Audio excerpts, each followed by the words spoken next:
What's up guys? Welcome to part 8 of What If I Reincarnated as Yamamoto Genryusai in Naruto and saved the Uzumaki clan. If you like my videos, please for me, give this one a thumbs up, subscribe to the channel, hit the notification bell, and share it with your friends. Without wasting more of your time on the sensei signing in.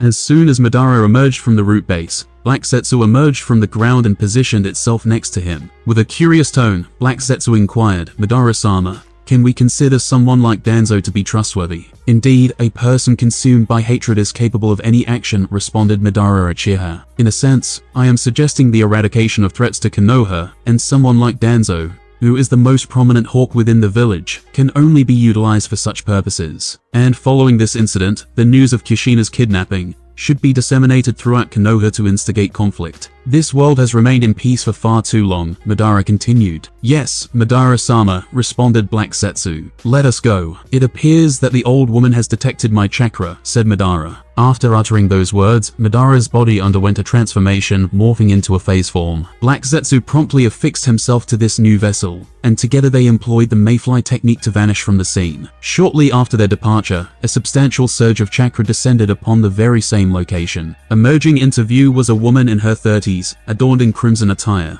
It was none other than Mito. Despite her efforts, Mito scoured the area in search of any discernible traces. Yet she failed to find anyone or anything. In that very moment, Hiruzen emerged from behind her, accompanied by Tsukumo, and by their side stood Mitsuo. A few moments earlier, Mito had been engrossed in her daily chores, when she suddenly sensed a familiar chakra. It belonged to Uchiha Madara. Startled, the item in her hand slipped from her grasp, and her heart raced with unease. Unable to control her own chakra, she emitted it in an uncontrollable burst. Wasting no time, she swiftly sprinted toward the direction where she felt Madara's chakra emanating from. Meanwhile, Hiruzen had been engaged in a discussion with Tsukumo, when he also detected a surge of potent chakra coming from Mito. Sensing that she was headed towards the vicinity of the root space, he grew perplexed. Could it be related to Kushina? Nevertheless, without delay, he decided to follow Mito. In the midst of his journey, he encountered Mitsuo, prompting him to inquire, "Do you have any idea why Mito-sama appears so restless?" Mitsuo responded, "No, she suddenly released her chakra and headed in this direction. I too am eager to discover what has unsettled my sister so deeply." In the present moment, Hiruzen stepped forward and gazed at Mito, questioning, "Mito-sama,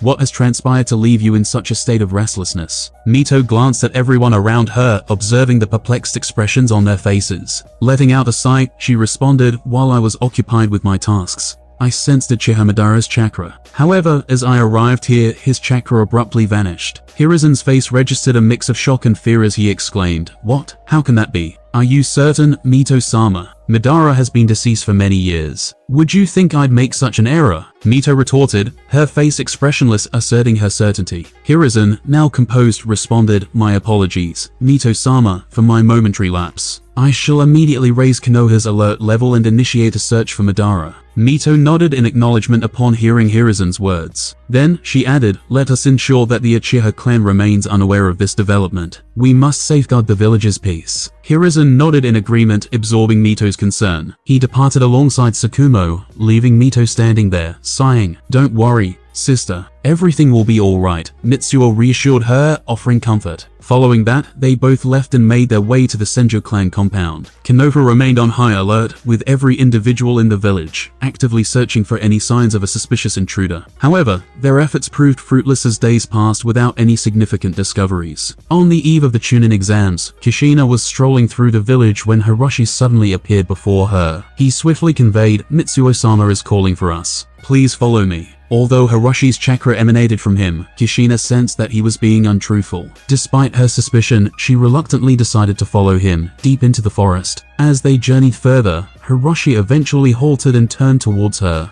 Kushina's expression shifted as a sense of unease washed over her. Her Kagura mind's eye, typically reliable in detecting her surroundings, failed to provide any insights. Perplexed, she confronted Hiroshi, demanding an explanation. However, to her astonishment, Hiroshi's demeanor transformed as he erupted into maniacal laughter. His body underwent a drastic change, revealing himself to be White Setsu. With a twisted glee in his voice, he taunted, "Look at how frightened she is."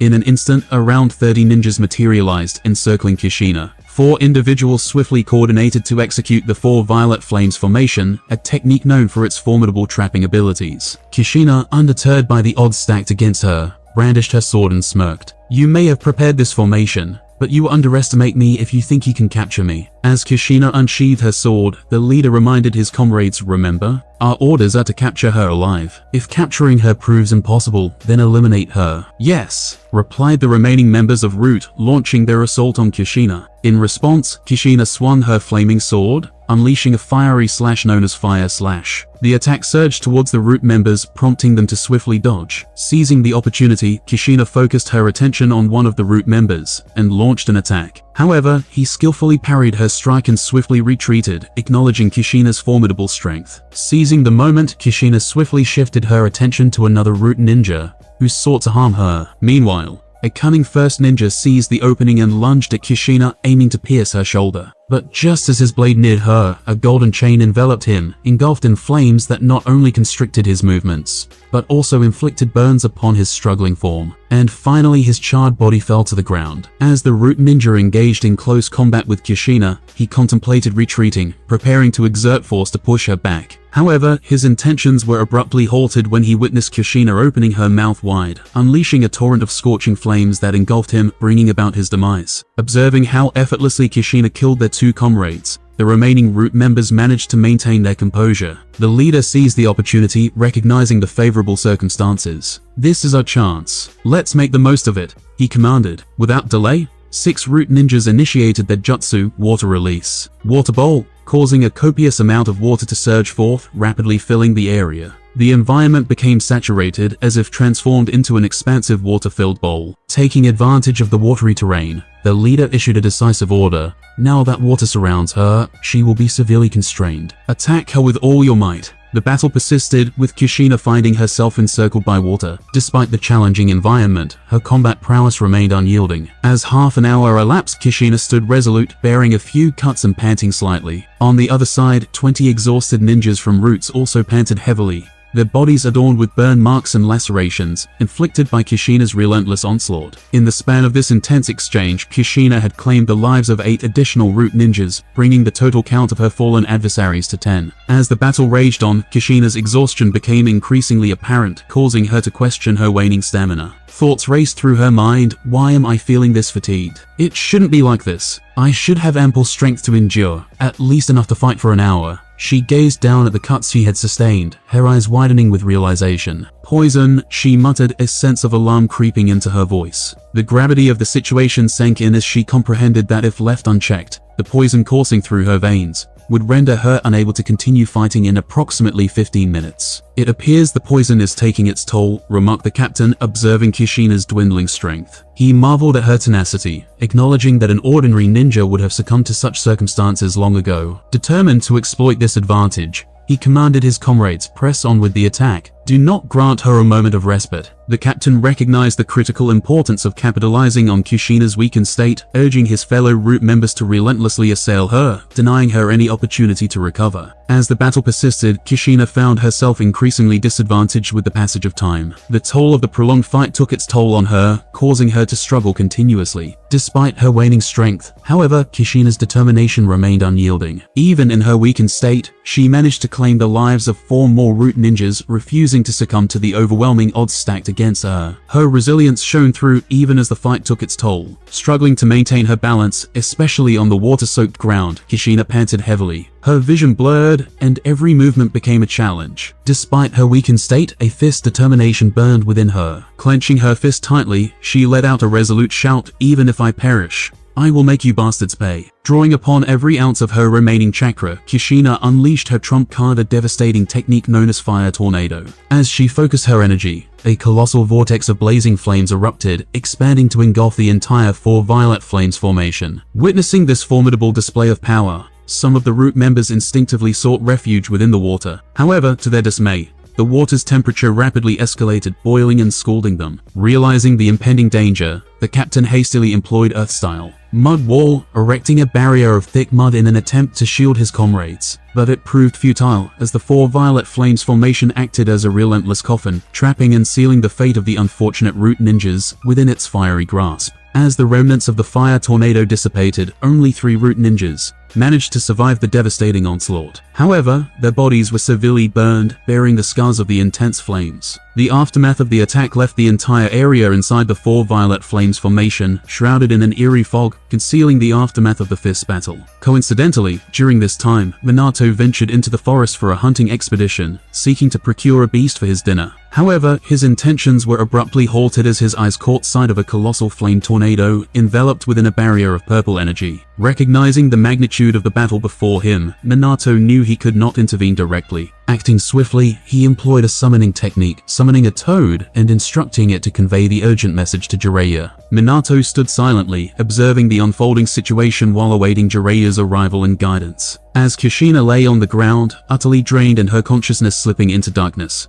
the captain of Root swiftly approached, aiming to capture her and expedite their departure from the area. However, as the captain moved closer, a peculiar occurrence took place. The swirling mark on Kushina's forehead, the symbol of her power, ignited with an intense light. Startled, the Root ninja froze in his tracks, unable to move. In an instant, a colossal fire vortex consumed not only the captain, but also all others present within the four violet flames formation. The raging flames surged skyward, forming a towering pillar of fire that obliterated the once enclosing barrier. In its wake, a protective wall of formidable flames shielded Kushina, providing her with an unyielding sanctuary. Simultaneously, as a blazing inferno engulfed Kushina, shielding her within its fiery embrace, an immense force descended upon the Uzumaki village. "Who dares lay a hand on my beloved granddaughter?" bellowed Kagetsuchi, rudely awakened from his deep meditation and consumed by fury. Without hesitation, Kagetsuchi swiftly invoked his Ryujin Jaka and sliced through the air, tearing open a rift in space. Seizing the opportunity, he promptly stepped into the rift, and as his form vanished within its confines, the tear itself dissipated into nothingness. Witnessing the aftermath, Uzumaki Fuso arrived to find Kagetsuchi absent, leaving an empty space behind. Sensing the gravity of the situation, Fuso's tone turned serious as he contemplated the events that transpired. "It appears that something has occurred involving Kushina and Konoha, provoking the wrath of Grand Uncle," he remarked. "Prepare our forces, for there is a possibility that Grand Uncle may require their aid." Despite his resolute demeanor, Fuso couldn't help but harbor deep concerns for the safety of his own daughter. Simultaneously, within the confines of Konoha, Jiraiya was in the midst of receiving urgent news delivered by a toad, sent by Minato. However, before he could fully process the message, a thunderous explosion rocked the vicinity, accompanied by a colossal pillar of fire, descending precisely in the direction indicated by the toad. The commotion within Konoha reached a fever pitch as everyone was jolted into action, racing towards the source of the explosion in the forest. Soon, a gathering of high-ranking Konoha individuals assembled at the scene, including Mito and Mitsuo. As their eyes fell upon the radiant aura emanating from the fiery pillar,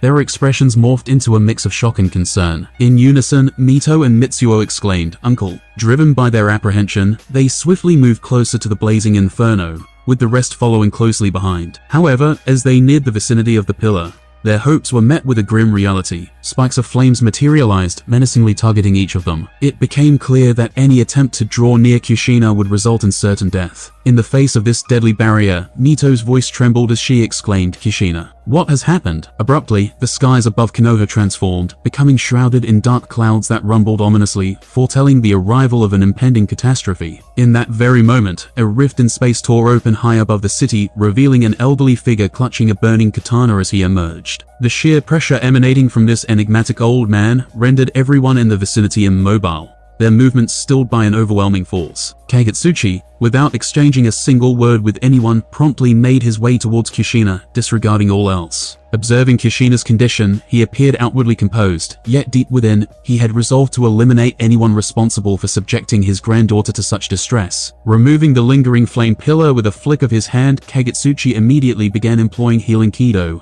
skillfully mending Kushina's injuries. As his healing abilities took effect, the once pallid and poisoned Kushina, gradually regained her natural rosy complexion, signaling her recovery. However, she remained unconscious, prompting Mitsuo to step forward, his voice filled with concern. "Uncle, is Kushina going to be alright?" he queried, seeking assurance amidst the turmoil. "What were you doing? Swatting mosquitoes? You couldn't even protect her, despite my sending you to Konoha." Kagetsuchi's voice thundered with anger, his frustration palpable. Mitsuo, unable to meet Kagetsuchi's wrathful gaze, bowed his head in shame, his eyes reflecting remorse. In that tense moment, Kagetsuchi held something in the air, leaving everyone perplexed by its significance. It turned out to be the soul of a root ninja deliberately ensnared within the fiery pillar. Kagetsuchi, utilizing his formidable Ryutsu, delved into the depths of the ninja's memories, uncovering the truth of what had transpired. Fixing his intense gaze upon Hiruzen, Kagetsuchi demanded, "Where is your friend, Danzo?" Sensing the palpable anger emanating from Kagetsuchi,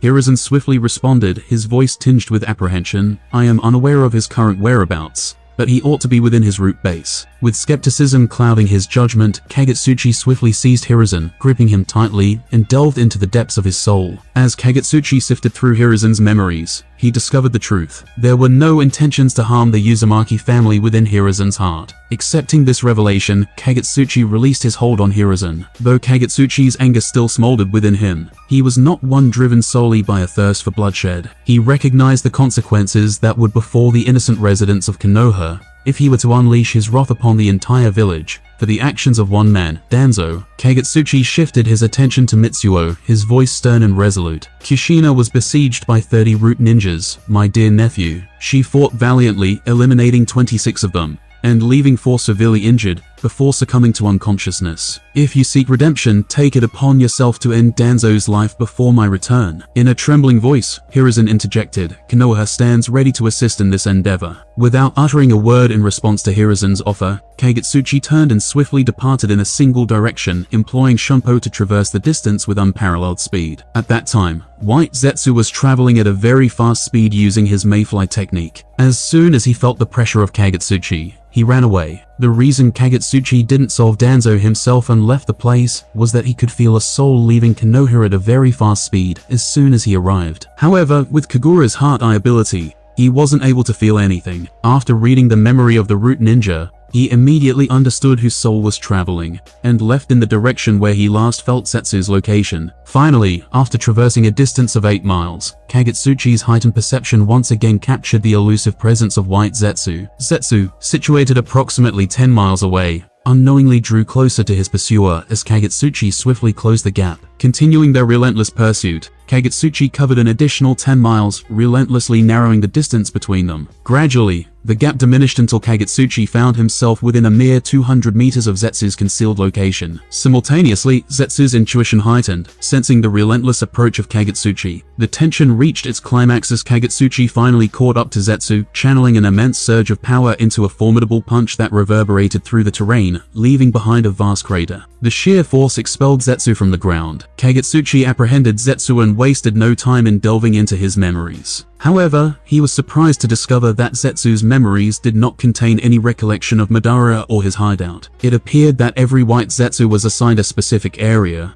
and did not venture beyond its confines. Other Zetsu would come, gather intelligence, and then depart, leaving behind no trace of Madara or his whereabouts. Kagetsuchi fell into deep thought, and then he realized that if all the White Zetsu were created from a single world tree, their souls should also be interconnected like a network. With this revelation in mind, Kagetsuchi began working on his theory, and searched for any connection between their souls. "There truly is a connection," he exclaimed upon discovering the link. Eager to find the most powerful soul within this network, Kagetsuchi stood quietly for half an hour. Then, he opened his eyes and confidently declared, found that a triumphant aura surrounded him as he disappeared from his original spot, leaving White Zetsu, once in his clutches, to plummet towards the ground. In a mesmerizing spectacle, Zetsu's form became engulfed in searing flames, relentlessly consuming his physical shell until naught, but delicate ashes remained. Inside Konoha, after being subjected to Kagetsuchi's reprimand and witnessing the distressing state of Kushina, Mitsuo's emotions flared, and without hesitation, he turned to Hiruzen, urgently questioning, "Where can I find Danzo?" Hiruzen's countenance turned grave, reflecting the weight of the situation. With a somber tone, he replied, "Follow me." Without wasting a moment, he set forth towards the root base, beckoning Mitsuo to accompany him. Meanwhile, Mito, understanding the necessity of tending to Kushina's well-being despite her own anger, chose to remain by her side, ensuring her safety and comfort. Not long after Tsunade arrived on the scene,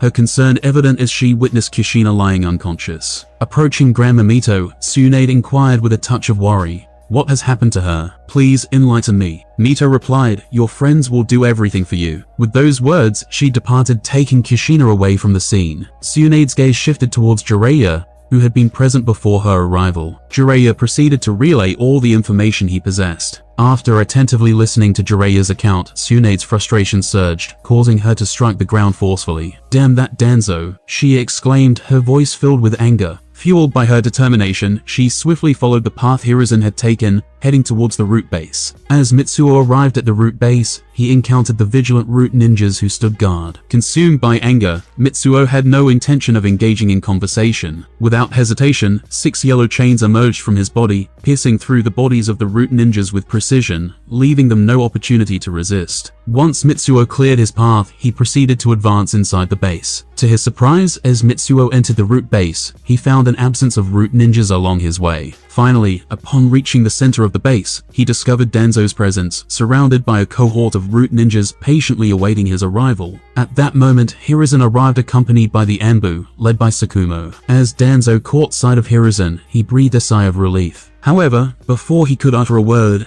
Hiruzen spoke sternly. "Danzo, I warned you that if any harm befell the members of the Uzumaki clan, I would personally end your life. Did my warning hold no weight for you?" "Hiruzen, I assure you I have not acted recklessly. I have devised a plan," Danzo responded, attempting to defend himself. "Have you completely lost your sanity? What plan do you speak of?" Hiruzen's voice resonated with intensity, bordering on a roar. "Do you not comprehend the formidable strength possessed by Uzumaki Kagutsuchi? When he unleashed his power today, I could sense that he has grown even more formidable since our last encounter." "Hiruzen, you underestimate the situation," Danzo countered. "Madara Uchiha, believe it or not, is still alive, and he has set his sights on Kagutsuchi. If someone as formidable as Madara is targeting him, Kagutsuchi's demise is inevitable. It presents us with an opportunity to eradicate the Uzumaki clan once and for all. Is that so?" A voice resonated through the air, its tone as chilling as ice, causing the surrounding temperature to noticeably rise. It was Mitsuo, now cloaked in flames, appearing as if he had transformed into the very embodiment of fire itself. Hiruzen urged, "Please remain calm. Danzo will face punishment in accordance with the Konoha rules." Mitsuo's voice seethed with anger as he declared, "There's no excuse for what he's done to my granddaughter. He must pay with his life. There's nothing that can save him now." With those words, Mitsuo swiftly launched an assault on Danzo. In a swift response, the loyal root ninjas sprang to Danzo's defense, shielding him from harm. Not so surprisingly, 9 chains emerged from Mitsuo's body, striking at the root ninjas. His fists, engulfed in flames, unleashed a relentless onslaught against the other ninjas as he continued his merciless rampage of destruction. The relentless assault from the ninjas persisted as they conjured the water release. Water formation wall. Vast quantities of water surged within the confines of the root base, while skilled water ninjutsu practitioners among the root ranks swiftly executed the water release. Water Fang bullet technique. Countless water bullets surged forward, aimed at Mitsuo. In a decisive move, Mitsuo countered with his fire style. Fire wall. A towering wall of roaring flames materialized around him, instantly evaporating the incoming barrage of water bullets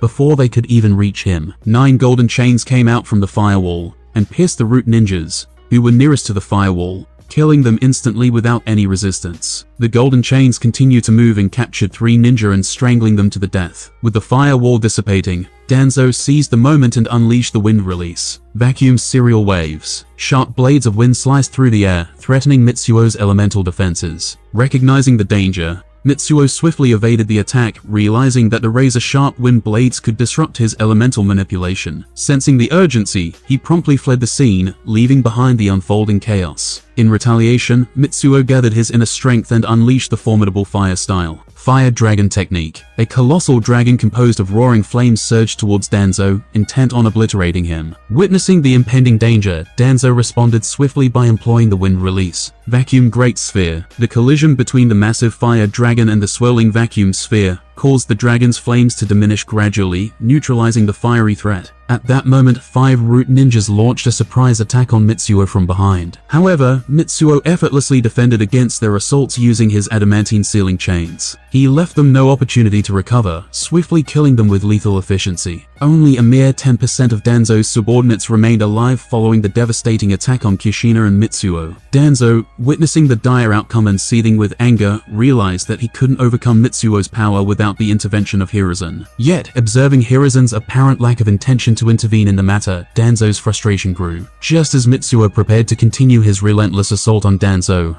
Hiruzen positioned himself in front of Danzo and spoke firmly. "I understand your anger and sadness, but I'm sorry. I have to intervene. You cannot kill Danzo. He will face punishment in accordance with the laws of our village, and it will be a public spectacle witnessed by all the Jonin ninjas. Shem PH, do you truly believe you can stop me? Even if both you and Danzo join forces against me, I can defeat you both," Mitsuo responded confidently. However, it was clear that such an outcome was implausible. Hiruzen, the master of all 5 natures of chakra, possessed immense strength, earning him the title of the Professor of Ninjutsu. Hiruzen calmly replied, "I permitted you to release your anger upon the root ninjas, but I cannot allow you to execute a high-ranking member of Konoha in my presence. Danzo will face judgment before the entire population of Konoha, following a fair trial conducted by the village's Jonin." As Hiruzen's words resonated, he released his chakra, and by his side stood Tsukumo, who also unleashed his cage-level chakra. Holding a blade enveloped in crackling thunder, Tsukumo remained poised to strike at any given moment. Observing the formidable presence of Hiruzen and Tsukumo, ready to unleash their might, Mitsuo managed to regain his composure and control his anger. Aware that his actions could endanger Kushina and considering the safety of others in Konoha, he suppressed his rage. With an icy demeanor, Mitsuo departed from the root base, leaving behind an aura of cold detachment. After Mitsuo's departure,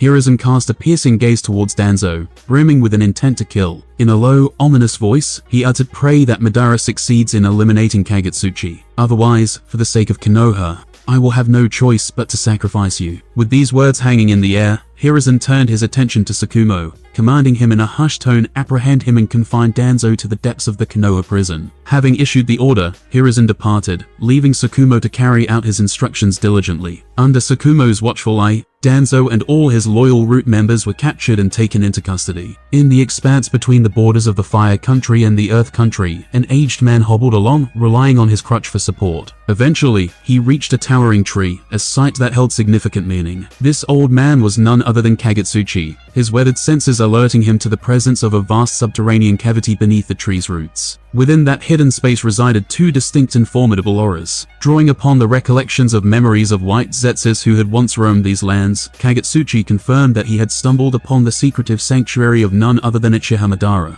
Kagutsuchi created a fireball and hurled it towards the roots of the tree that covered the entrance. As the fireball made contact with the roots, they were reduced to ashes. Slowly and cautiously, Kagutsuchi made his way into the underground shelter constructed by Uchiha Madara. Initially, a few white Zetsu obstructed Kagutsuchi's path, but they were effortlessly killed with a mere wave of his hand. After a few minutes, he found himself standing before a massive statue of the Ten Tails, known as the demonic statue of the Outer Path. Extending from the statue was a tube connected to a 60-year-old man, none other than the ghost of Uchiha. "So, you are Uzumaki Kagutsuchi?" Uchiha Madara spoke, directing his gaze towards Kagutsuchi, his Rinnegan eyes fully activated. "You know, when I set out to find you, I was rather perplexed. I assumed you must have heard news of my battle with Mito, and thus, you would be aware of my strength. Yet, you had the audacity to lure me out by kidnapping my granddaughter. What gave you such confidence?" Kagutsuchi responded, his expression pensive. "But now, seeing those eyes still in your possession, I understand where your confidence stems from," Kagutsuchi added, his gaze focused and contemplative. Upon hearing Kagutsuchi's words, Madara's countenance changed,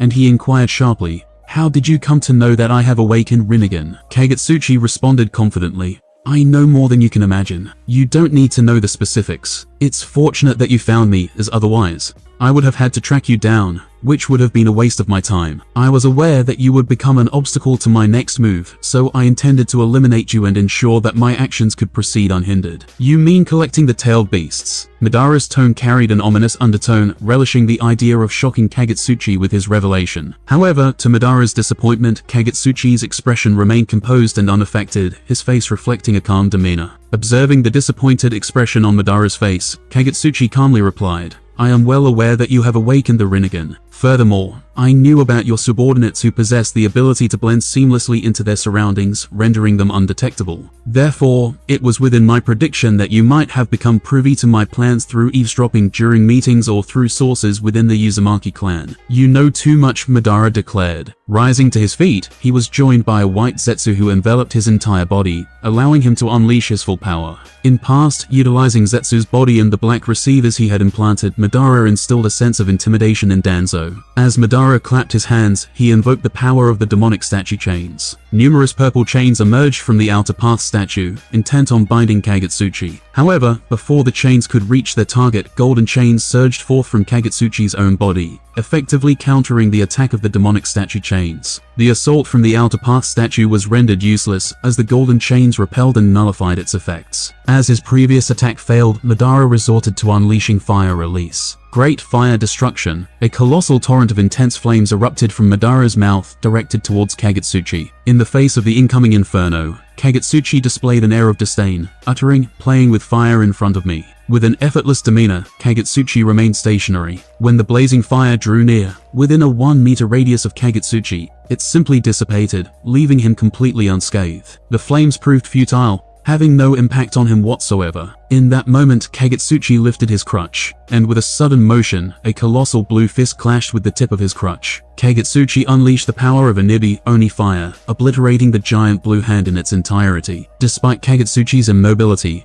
the surrounding grounds were utterly devastated, and even the underground shelter trembled under the force unleashed. As the flames subsided, a towering half-bodied Susanoo materialized, encompassing Madara within its formidable presence. The remnants of the fist, shattered by Kagutsuchi's crutch, could be seen within the protective cocoon of the Susanoo. Undeterred, Madara continued his assault, wielding the chakra-infused knife within his Susanoo's other hand. Just as the blade was poised to strike Kagutsuchi, Kagutsuchi vanished from the location, utilizing Shumpo to teleport. In an instant, Kagutsuchi reappeared directly in front of Madara's Susanoo, clenching his fist and delivering a devastating blow known as IKKOTSU single bone. The impact of Kagutsuchi's punch obliterated the Susanoo, sending Madara hurtling through the air, due to the sheer force unleashed by Kagutsuchi's strike. Regaining his composure, Madara utilized the Diva Path ability, allowing him to levitate in mid-air. With swift precision, he closed the distance between himself and Kagutsuchi, unleashing the formidable technique known as Shinra Tensei. The sheer power of the attack was so overwhelming that even Kagutsuchi was forcefully dragged several meters along the ground, leaving behind parallel lines etched into the earth from where he had stood. In response to Madara's attack, Kagutsuchi raised his hand and unleashed the devastating technique, Heido no 88 Hirik Gekuzoku Shinton Rame, Flying Dragon Striking Heaven Shaking Thunder Cannon. A colossal beam composed of lightning and immense spiritual pressure surged forth, obliterating everything in its path. Witnessing the destructive force unleashed, Madara realized that this attack was not a ninjutsu infused with chakra, but he could absorb using his Rinnegan. He swiftly made the decision to defend himself. Firstly, Madara enveloped himself in the protective armor of Susanoo, shielding himself from the imminent onslaught. Additionally, he employed the wood style. Tree Realm descends, summoning a formidable forest-like structure to further fortify his defenses, and offer additional protection against Kagutsuchi's attack. A massive 20-meter wide gully was formed in the wake of the devastating attack unleashed by the Flying Dragon Striking Heaven Shaking Thunder Cannon. The formidable power of the technique annihilated all wooden walls and trees obstructing its path. Even half of Susanoo, the protective entity, was demolished, yet it managed to shield Madara within. I must concede that you possess considerable strength, and the unique power you wield is indeed formidable, Madara acknowledged. With those words, he swiftly performed a hand seal, summoning forth an enormous embodiment of Susanoo. However, this time, it surpassed its previous form, manifesting as a complete body, a full-bodied Susanoo, whose might reached an entirely new level, particularly when channeled through the Rinnegan's influence. The height has reached whooping 300 meters. Kagutsuchi wasted no time. He swiftly exposed his bare upper body, his haori hanging open, revealing his physique. His cane transformed into a katana with a purple handle. Uttering the words, "Reduce all creation to ash," a cascade of fire engulfed the entire vicinity. Simultaneously, he unleashed his powerful Ryutsu. The combined aura released by both Madara and Kagutsuchi reverberated across the ninja world, catching the attention of cage-level individuals. Sensing such immense power, Mitsuo, Mito, and Hiruzen promptly departed from Konoha at full speed. On the battlefield, Kagetsuchi appeared minuscule compared to Madara's colossal Susanoo. However, the intensity of the flames emanating from Kagetsuchi's body reached remarkable heights, almost matching the towering Susanoo. As Madara initiated the attack, swinging his Susanoo katana towards Kagetsuchi, the latter defended himself skillfully with his own katana. Despite his smaller stature, Kagetsuchi's attacks displayed unyielding strength. In fact, he nearly severed the Susanoo katana with his own blade. Seizing the opportunity, Kagetsuchi swiftly traversed the vast hand of the Susanoo, leaving behind a deep gash. He closed the distance to the face of the Susanoo, where Madara resided. Utilizing Shumpo, Kagetsuchi materialized before Madara, positioning himself directly in front of his face. The hand of the Susanoo, still bearing the deep cut and engulfed in flames, erupted with a resounding boom, causing a powerful explosion. Simultaneously, Kagetsuchi unleashed a slashing attack aiming for Madara within the Susanoo. However, a massive remaining portion of the Susanoo's hand, though partially severed, intercepted the strike, successfully defending Madara Uchiha. As the third hand of the Susanoo lunged at Kagetsuchi, he swiftly evaded the attack with nimble movements. Sensing the imminent danger, Madara conjured a lightning arrow. Anyone who could glimpse beneath his clothing would notice the black marks on his chest, evidence of his utilization of Sage Mode, with the face of Hashirama prominently displayed. Without hesitation, Madara launched the lightning arrow towards Kagetsuchi, catching him off guard. The arrow's incredible speed and piercing force struck Kagetsuchi's shoulder, leaving a wound. Despite his advanced age, being an Uzumaki, and possessing strong Ryutsu, the lightning arrow was unable to pass through his body. Kagetsuchi promptly removed the arrow from his shoulder and discarded it, throwing it towards the ground. Drawing upon his Uzumaki heritage, Kagetsuchi's regenerative abilities came into play. The wound on his shoulder began healing rapidly. Simultaneously, the damaged hands of the Susanoo started repairing themselves, restoring their previous state. Madara was taken aback by the minimal damage inflicted on Kagetsuchi, considering the arrow's potency, which was capable of piercing through his formidable Susanoo. Kagetsuchi had managed to withstand the attack with little harm, without resorting to flashy or intricate maneuvers. Kagetsuchi raised his head and started chanting, "Limit of the thousands hands, respectful hands, unable to touch the darkness. Shooting hands unable to reflect the blue sky. The road that basks in light, the wind that ignited the embers, time that gathers when both are together. There is no need to be hesitant, obey my orders. Light bullets, 8 bodies, 9 items, Book of Heaven, Diseased Treasure, Great Wheel, Grey Fortress Tower. Aim far away, scatter brightly and cleanly when fired. Heido no .91 Senju Contentane, Thousand Hand Incandescent Heaven Calling Seer." As Kagetsuchi recited his incantation, 9 radiant red lights materialized around him. With the completion of his chanting, the crimson light surged forward, converging upon the Susanoo in a devastating impact. A resounding boom reverberated through the battlefield, accompanied by a shockwave that extended across a vast distance. After a few tense moments, the once mighty Susanoo became visible, now in a state of near total destruction, on the brink of collapse. Madara, shrouded by white Zetsu, emerged into view, bearing severe injuries. However, thanks to the regenerative properties bestowed by his Hashirama cells, his wounds swiftly began to heal at an accelerated pace. His first priority was to restore the face of the Susanoo, providing a shield of protection. Additionally, he focused his efforts on repairing the damaged Susanoo, which teetered on the edge of stability, barely able to maintain its standing posture. Witnessing Madara's condition, Kagetsuchi swiftly closed the distance between them, intent on pressing his advantage. However, as he neared Madara, the Uchiha unleashed the powerful Shinra Tensei, a forceful repulsion that sent Kagetsuchi flying backward. Having recuperated from his injuries and with the Susanoo restored, Madara launched another assault against Kagetsuchi. Undeterred, Kagetsuchi retaliated with equal ferocity. They, both considered the most formidable individuals in the world, ignited the battlefield, marking the beginning of an intense battle. It has been 4 hours since Kagetsuchi and Madara Uchiha started fighting, and the terrain within a 10-kilometer radius has been drastically altered, almost flattened. However, despite the intensity of the battle, these two fighters show no signs of exhaustion and continue to fight. The first person to arrive at the scene was the third Tsuchikage, Inoki, followed by Mito accompanied by Hiruzen and Mitsuo. The third Reikage and the third Mizukage, along with the third Kazekage, also joined them. They exchanged glances with one another, and then turned their attention towards the battlefield, beholding the immense Susanoo, and the powerful aura emanating from it. Inoki, feeling both fear and awe, spoke up, "Is that person Madara Uchiha?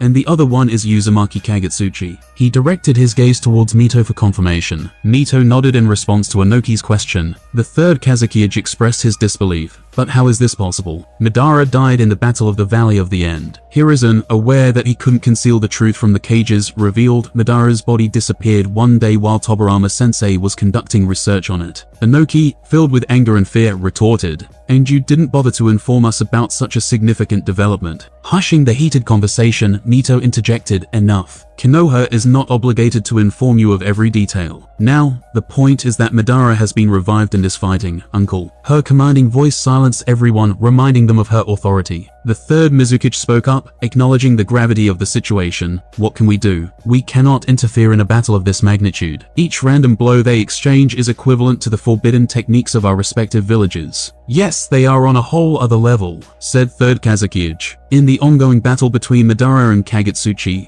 the two combatants had been engaged in a fight for over an hour. However, this confrontation was different from their usual encounters, as they had finally found someone capable of matching their strength. Both warriors were enjoying the thrill of the fight. "Enough with the enjoyment. It's time to get serious," declared Madara. With those words, the formidable Jido statue materialized beside him, and his Susanoo enveloped the statue. Despite the reduction in height to 100 meters, Madara's Susanoo became even more powerful than before. Majestic attire. Susanoo witnessing this transformation, Kagutsuchi responded, "As you wish." With a swift motion, he unleashed a massive fire sphere that engulfed Madara's Susanoo torch. The temperature within the fiery sphere was scorching, causing the outer layers of Madara's Susanoo to constantly burn. Despite his efforts to repair it using his chakra, even Madara found the unbearable heat challenging. He attempted to utilize the chakra absorption ability of the Jido statue, but to no avail. Undeterred, Madara deployed the Jido statue to release a dragon-shaped construct made of chakra. The ethereal dragon collided with the fiery wall,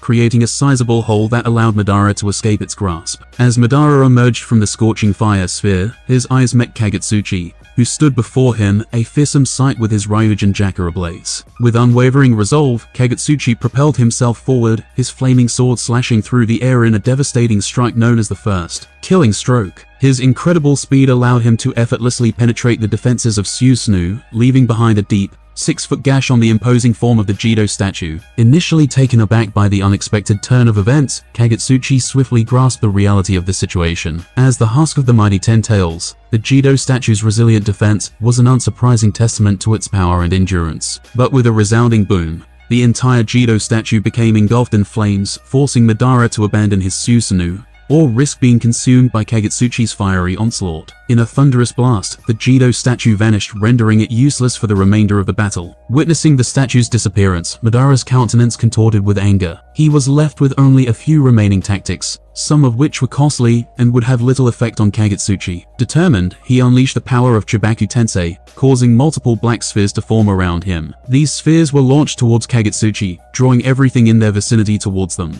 Amidst the mounting pressure, Kagutsuchi refused to be outdone. Utilizing Inetsu Jigoku, Flames of Hell, he swiftly vanished from the spot, imploring Shunpo to avoid harm, as the technique posed a threat even to himself. The surroundings transformed into a veritable cage, with 6 towering pillars of fire trapping Madara inside. Kagutsuchi remained vigilant, carefully monitoring every move made by Madara to prevent his escape. Initially, Madara relied on Susanoo for protection, but he knew it was a temporary solution. Understanding the futility of attempting to overpower Kagutsuchi, given his immense power and proficiency in countering fire-based attacks, as well as his exceptional speed and strength that could withstand direct blows from Susanoo, Madara realized he had to make a swift exit. With a series of hand seals, both he and his Susanoo synchronized their movements, tearing open the sky to reveal a colossal meteor hurtling towards them. "Shem PH? Do you think you can defeat me with such a move?" scoffed Kagutsuchi, his disdain evident towards the massive celestial projectile. A pallid expression appeared on Madara's face, accompanied by a wry smile. "Obviously not." Suddenly, Kagutsuchi's expression changed as he attempted to defend against the impending strike. However, he was struck by an unforeseen force